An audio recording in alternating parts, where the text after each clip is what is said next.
Shalom. Why these 10? This Shabbat, we stand once again at the foot of Mount Sinai.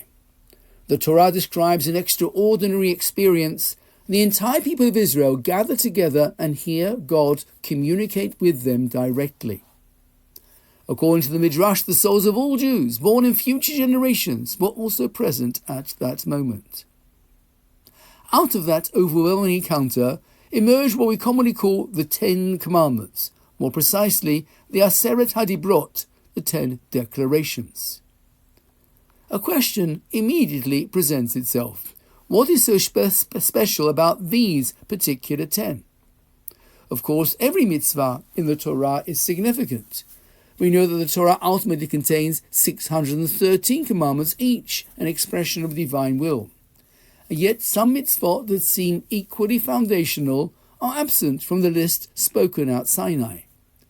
Where is Kashrut, which shapes Jewish daily life? Where is Brit Milah, the covenant etched into the body of every Jewish male?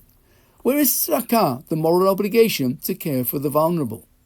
Why were these 10 chosen for that initial public revelation? One approach is to recognize that the 10 declarations are not meant to be a top 10 list of the most important mitzvot.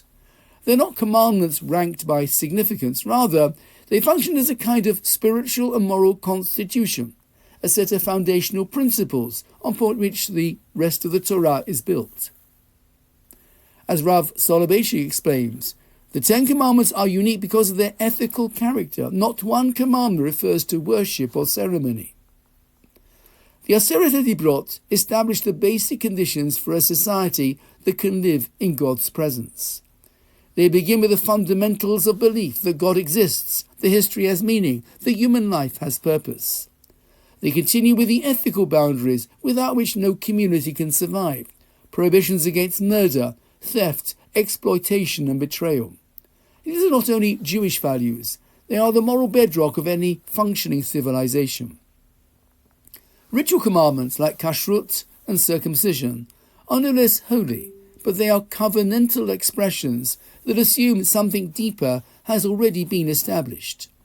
Kashrut sanctifies eating, but only once life, restraint and responsibility already matter. Brit Milah marks belonging, but only once there is a community to belong to.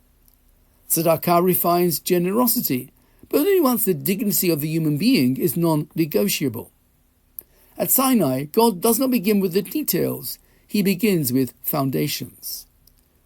The message of the 10 declarations is that Jewish life is not sustained by ritual alone, nor by belief alone, but by a moral framework sturdy enough to hold both. Before we can ask how Jews eat, dress or embody the covenant, the Torah insists that we first ask a more basic question: what kind of world are we trying to build? The 10 declarations are the opening answer spoken at Sinai, an answer that is no less relevant today than it was first heard 33 centuries ago. Shabbat Shalom.